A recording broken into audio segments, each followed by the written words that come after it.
Olá, eu sou Paula Medeiros e começa aqui a Revista da Câmara. Em menos de meia hora, as notícias que foram destaque na semana. Reforma da Previdência passa na primeira votação na Câmara. 4 pontos considerados inconstitucionais pelo relator na CCJ foram retirados do texto inicial e a proposta seguiu para análise da comissão especial instalada na quinta-feira.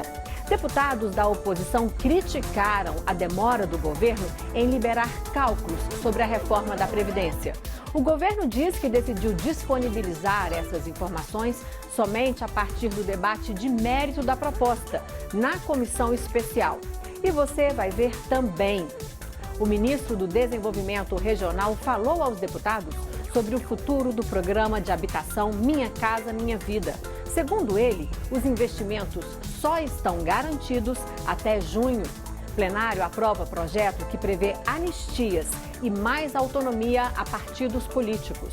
E uma medida provisória que trata de empréstimos com recursos do FGTS para santas casas. E se fosse possível cobrar o responsável por aquela obra pública que não anda, direto no WhatsApp dele? Pois saiba que esta proposta está pronta para ser votada no plenário da Câmara.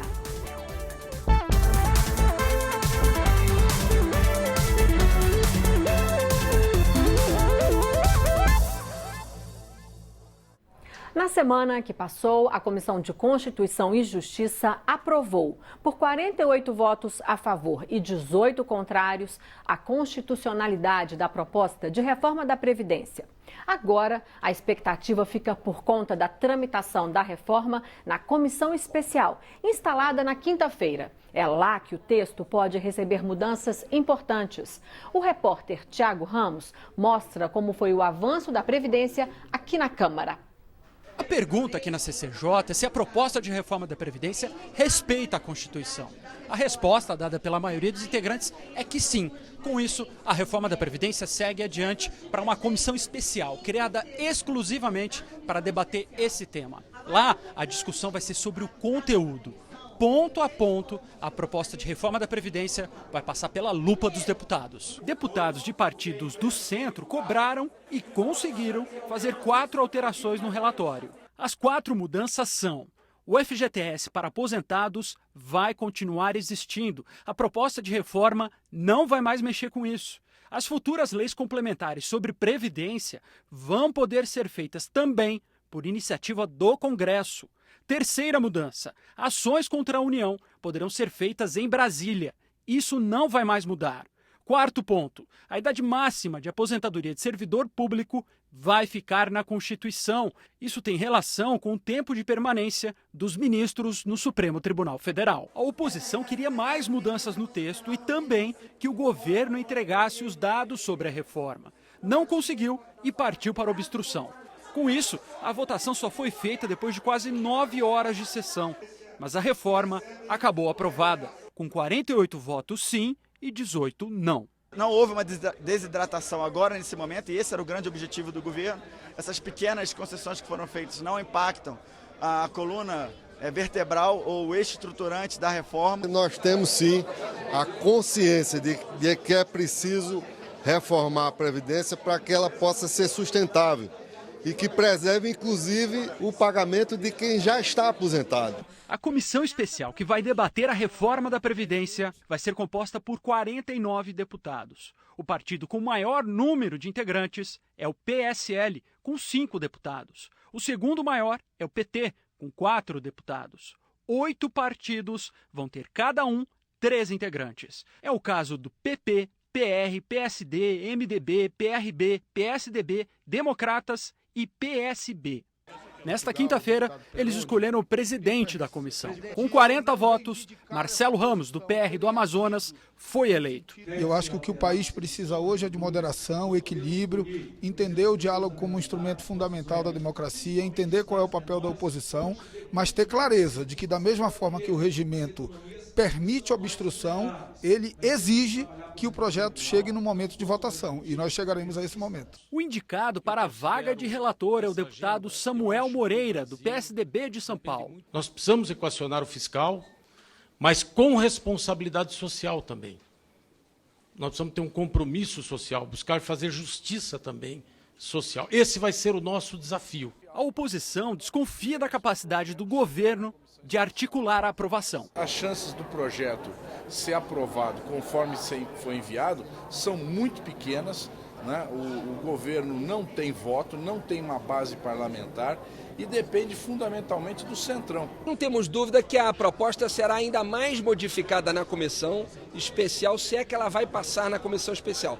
Mas lá, além de denunciar esses pontos, nós vamos apresentar a nossa alternativa para o Brasil. Nós temos propostas que ajustam as contas públicas e que não cometem injustiças, como essa proposta cruel do governo Bolsonaro. O presidente da Câmara, deputado Rodrigo Maia, também vem cobrando uma participação mais ativa do governo na negociação da reforma. Seria ingenuidade da nossa parte imaginar que nós não vamos precisar entrarmos num processo de negociação que é próprio da democracia. É evidente que haverá uma melhora nesse processo de articulação política. A cobrança que o presidente Rodrigo Maia faz é pertinente, tá? É necessário que o governo se empenhe mais e é o que o governo está fazendo. Eu gostaria, pelo convencimento que tenho, que a reforma é positiva para os brasileiros, que ela pudesse ser aprovada na próxima semana. Mas, infelizmente, hoje eu sou minoria. Eu preciso, junto com outros líderes, construir o mesmo convencimento que eu tenho, que outros têm, em 320, 330 deputados. Pois é, esse entendimento não será mesmo fácil. A falta de dados sobre a reforma da Previdência fez com que a oposição fosse ao Supremo Tribunal Federal pedir a anulação da votação de terça-feira na CCJ. Os números do governo só começaram a ser divulgados na quinta-feira.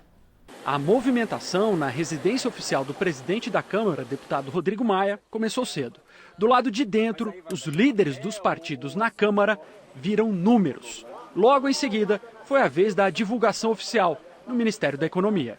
Queremos uma discussão transparente, cristalina, em que a sociedade possa acompanhar. Com a reforma da Previdência, o governo prevê economia em 4 grandes áreas. Regime geral de previdência do trabalhador que tem carteira assinada, o regime dos servidores públicos, abono salarial, que vai ser pago só para quem recebe até um salário mínimo, e BPC, na parte em que atende idosos em condições de miserabilidade.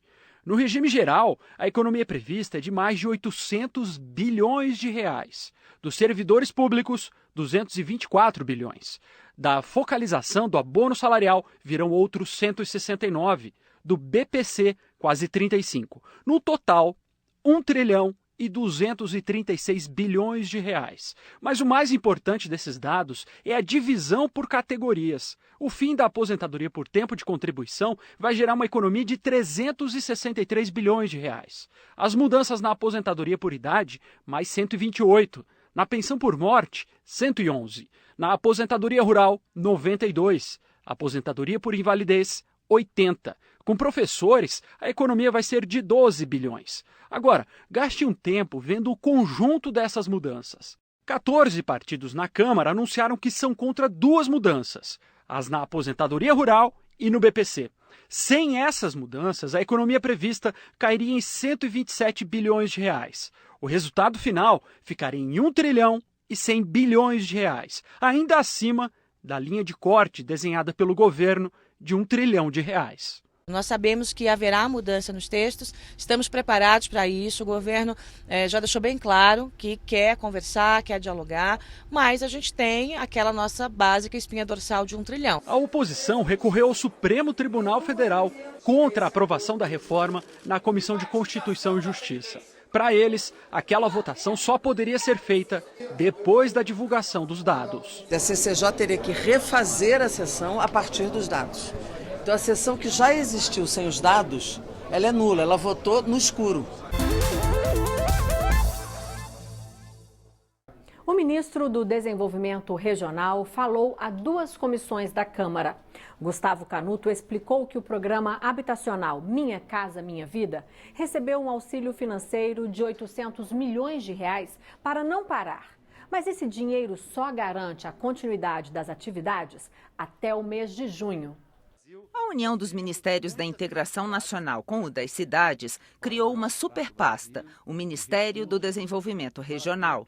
O MDR ficou responsável pelo programa Água para Todos, a Política Nacional de Irrigação e a gestão dos fundos constitucionais, além do programa Minha Casa Minha Vida, que foi o assunto que motivou o convite ao ministro. O ministro está em situação muito difícil, muitos restos a pagar a serem quitados, muitas obras contratadas sem recursos orçamentários. Parte dos recursos para o programa Minha Casa Minha Vida foi cortada no orçamento do Ministério para este ano. O programa Minha Casa Minha Vida, que já teve no orçamento, chegou a ter mais de 20 bilhões de reais em determinado ano, hoje chega a 4 bilhões. Ele anunciou que só tem recursos para honrar despesas até o mês de junho.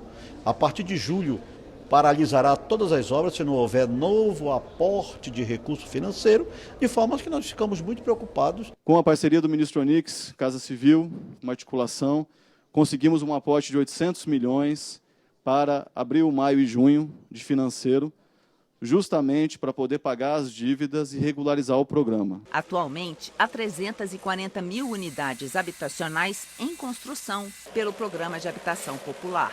50 mil obras estão paradas e a dívida do Minha Casa Minha Vida chega a 500 milhões de reais.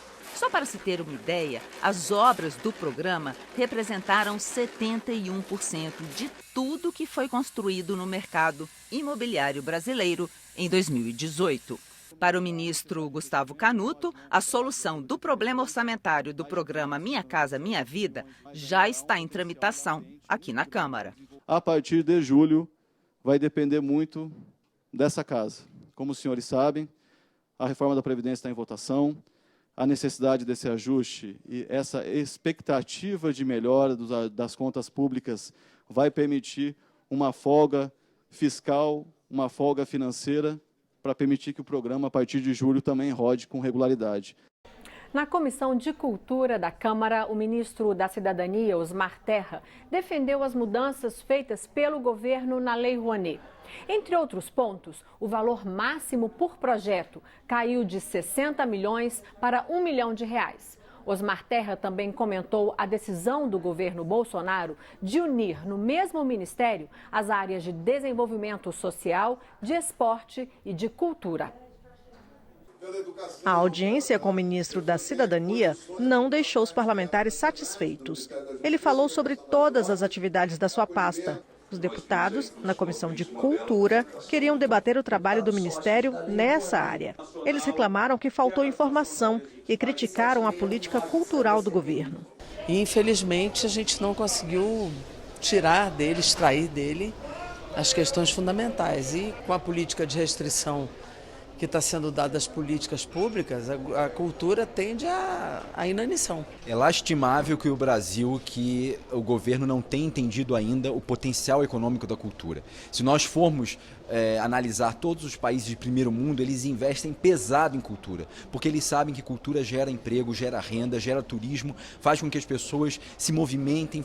Osmar Terra justificou que recebeu um convite para falar sobre todas as atividades do seu ministério e defendeu a iniciativa do governo Bolsonaro de unir as áreas de cultura, esporte e assistência social numa mesma pasta. Segundo o ministro, não há prejuízo para o trabalho de nenhum desses setores. É uma estrutura nova que mantém as estruturas anteriores na parte operacional, né, que preserva os orçamentos, que junta os fundos para poder operar melhor. Então é natural que haja até por questões corporativas e tal, sempre existe uma tendência a tentar recriar os ministérios, a forçar para voltar ao que era. E o presidente da Câmara, Rodrigo Maia, arquivou uma denúncia apresentada pelo deputado pastor Marco Feliciano, do Podemos de São Paulo, contra o vice-presidente da República, Hamilton Mourão. Feliciano pediu o impeachment de Mourão por considerar que o vice estaria conspirando contra o presidente Jair Bolsonaro. E você vai ver daqui a pouco na Revista da Câmara. Plenário aprova projeto que prevê anistias e mais autonomia a partidos políticos. Também foi aprovada uma medida provisória que trata de empréstimos com recursos do FGTS para santas casas. O nome de Ulisses Guimarães, símbolo da luta pela democracia no Brasil, vai fazer parte do livro de Heróis da Pátria. É só um instante.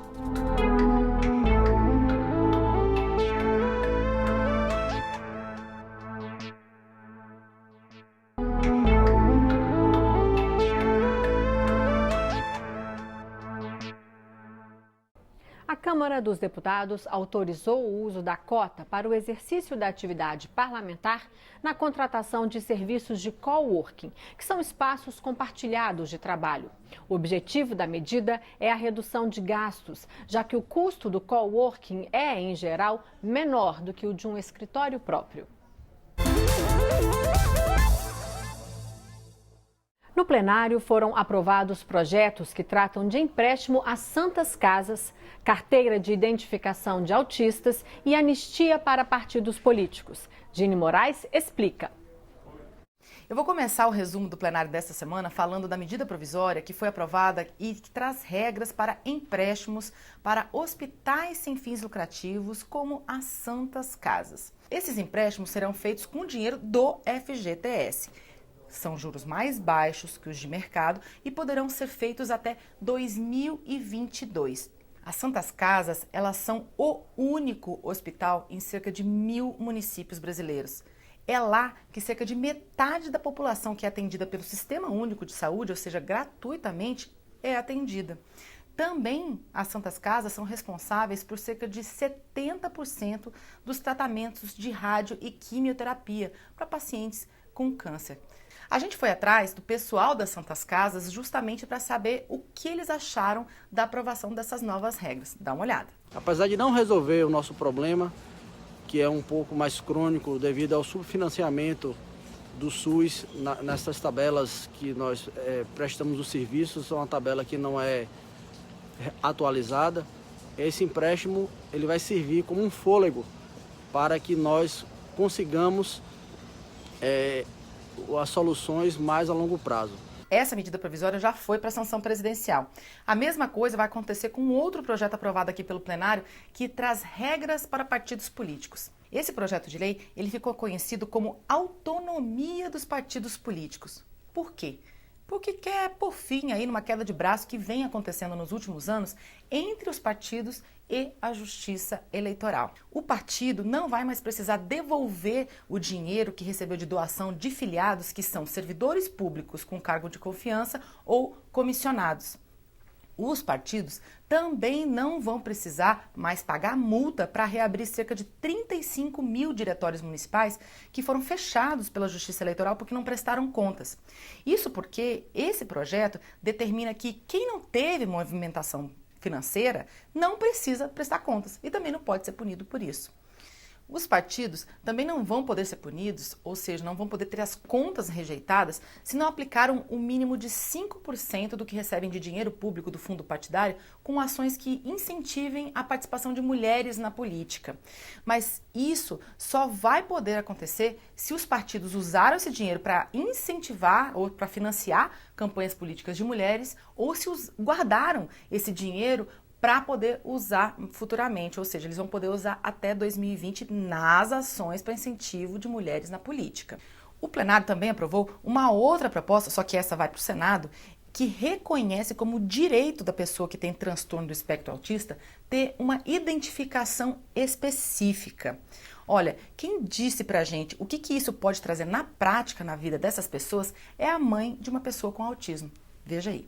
É importante valer os direitos que os autistas têm como pessoas com deficiência que são, de atendimento prioritário, fila preferencial, etc. Só que quando eles ou seus cuidadores vão exercer esse direito, muitas vezes são constrangidos por pessoas ou pelos próprios atendentes, porque o autismo não tem cara, é uma deficiência invisível. E eles acabam sendo questionados do porquê estão usando aquele direito. Nessas horas, a carteirinha pode ser vista como benéfica, né, para ajudar a evitar o constrangimento. Mas eu sou contra. Eu sou contra porque não ataca a causa. A causa é o desconhecimento da sociedade, é o capacitismo, é a discriminação. Esses foram os principais destaques dessa semana aqui no plenário da Câmara. Eu fico por aqui, até mais. O fim da cobrança pela bagagem aérea que é despachada está em uma medida provisória em análise aqui no Congresso. Nos voos nacionais, as bagagens com até 23 quilos voltariam a ser gratuitas, como era antigamente. Esta previsão de franquia mínima de bagagem no transporte aéreo foi incluída no relatório do senador Roberto Rocha, do PSDB do Maranhão, aprovado na comissão mista que analisa 100% de capital estrangeiro no controle de companhias aéreas brasileiras. A MP ainda será votada nos plenários da Câmara e do Senado. O prazo de vigência termina em 22 de maio.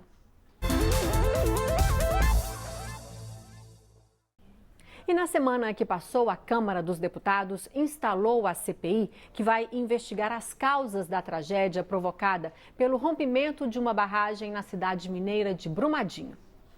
O rompimento da barragem de rejeitos de minério em Brumadinho deixou 233 pessoas mortas e outras 37 ainda estão desaparecidas. Depois da instalação da CPI, o deputado Rogério Correia, do PT Mineiro, foi eleito relator da comissão parlamentar de inquérito. Correia viajou para a mina do Córrego do Feijão, onde ocorreu o colapso da barragem há 3 meses. O deputado enviou um vídeo à TV Câmara e detalhou os próximos passos da CPI. Que a gente aprove um conjunto de leis que modifique a legislação brasileira, colocando maior rigor na obtenção de licenças, fazendo mais segurança na barragem, proibindo barragens, inclusive, e substituindo por instrumentos muito mais eficazes. O prefeito de Brumadinho, Neném da Asa, do Partido Verde, disse que a cidade precisa se reerguer. Nós tivemos essa ajuda aí de 24 meses, da Vale pagar os impostos dela durante 24 meses. Mas e depois de 24 meses a cidade vai parar? A gente queremos emprego, a gente queremos outra oportunidade, queremos outra geração de investimento no turismo, investimento em outras áreas de serviço. É isso que a gente queremos no nosso município. Estamos abandonados. Na CPI do BNDES, os ex-presidentes do banco, Luciano Coutinho e Paulo Rabelo de Castro, disseram aos deputados que nenhum político influenciou na concessão de empréstimos durante o tempo em que estiveram no comando da instituição.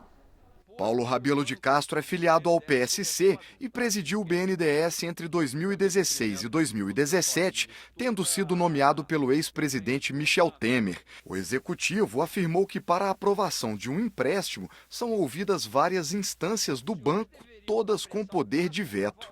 Por isso, na opinião dele, é improvável que algum político tenha influenciado nos empréstimos feitos aos países sul-americanos e africanos durante o governo do PT. Rabelo de Castro afirmou ainda que todos os empréstimos internacionais já foram investigados por outras 2 CPIs, pelo Tribunal de Contas da União e por instituições de controle. Eu, de fato, devo ter frustrado alguns parlamentares por não ter tido a oportunidade de trazer eu mesmo aqui uma ficha corrida manchada de nenhum funcionário. Luciano Coutinho foi presidente do BNDES entre 2007 e 2016, durante os governos Lula e Dilma. Ele prestou depoimento voluntariamente na CPI do BNDES nesta quarta-feira. Logo no início da fala, o deputado Altineu Cortes, relator da CPI, e o depoente elevaram o tom. Não, eu não tive informação privilegiada. Quem sonegou a informação ao Tribunal de Contas o tempo todo que esteve na presidência do banco foi o senhor. Não, senhor. Sim, senhor. Não, senhor. O senhor, tanto que o banco teve que recorrer ao STF. Não, senhor. O senhor está... Não é verdade. A deputada Paula Belmonte foi uma das parlamentares que questionou o executivo sobre empréstimos internacionais. Venezuela e Cuba têm 2,3 em atraso com o BNDES. Luciano Coutinho explicou que na época do empréstimo, a Venezuela atravessava um melhor momento econômico e que inclusive os Estados Unidos fizeram volumosos empréstimos para este país. Ele também disse acreditar que os empréstimos com Cuba e Venezuela vão ser recuperados. A Venezuela, em algum momento, vai querer recompor a sua posição no mercado de crédito internacional. O executivo afirmou também que nunca recebeu dos presidentes da República ou de qualquer ministro ordens ou pedidos para interferir na análise de um empréstimo. Aquilo que está ocorrendo é um desmonte de fato do BNDES e de um projeto nacional. O presidente da CPI disse que as falas de Luciano Coutinho vão ser agora checadas. Nós vamos confrontar com os documentos, com a área de informações que nós temos na CPI para poder viabilizar o final do relatório de 120 dias que nós temos de prazo para poder fazer essa investigação. Sabe aquela reclamação que você manda no grupo da família? Aquela sobre uma obra do seu bairro que não sai do papel? Pois é. E se fosse possível enviar sua cobrança no grupo do responsável pela obra? A Câmara discute fazer disso uma regra geral. Conde é um município no litoral da Paraíba com quase 24 mil habitantes e praias lindas. Mas tem mais do que isso. Essa imagem aí é do secretário de Infraestrutura visitando uma obra. Viu como está? Fotografa e manda no grupo do WhatsApp. Nesse grupo estão também um representante da empresa que faz a obra e todo cidadão que quiser saber como andam as coisas ou reclamar delas. O povo é o dono do dinheiro, o povo é o dono da cidade, então a nossa tarefa enquanto gestor público é ir abrindo esses espaços de participação. A Prefeitura de Conde tem 5 grupos de WhatsApp. A ideia vem de um projeto em tramitação aqui no Congresso. A proposta agora é levar essa boa experiência para todo o país. Um relator aqui na Câmara foi o deputado Júlio Delgado. O poder público dá o sinal do que vai acontecer, quando vai acontecer e como irá acontecer. E a sociedade acompanhar os gastos, a pressão de contas, o andamento, se ela está de acordo com aquilo que está sendo propalado nessa chamada que nós estamos chamando de gestão compartilhada. Gestão compartilhada. Nós temos errado muito na política, nós temos errado muito na gestão pública e eu acho que essa companhia, essa atenção, esse despertar a população para essa responsabilidade cidadã, eu acho que isso ajuda todos nós.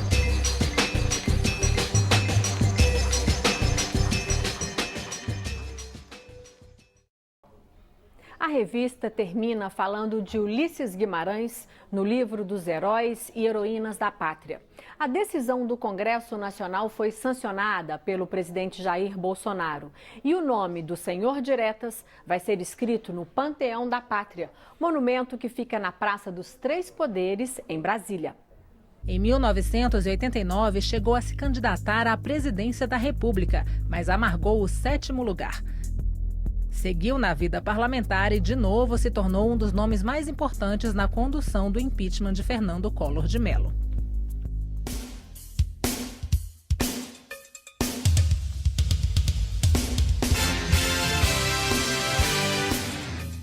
Ulisses Guimarães.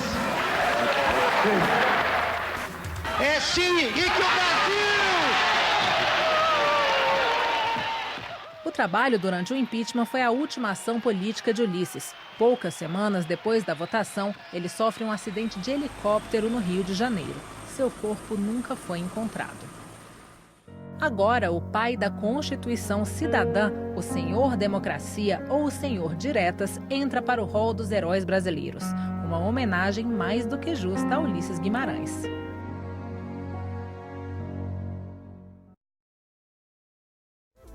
E é isso. Você pode rever a revista da Câmara na nossa programação e também pela internet, no endereço youtube.com/Câmara dos Deputados Oficial. Até a próxima. Tchau!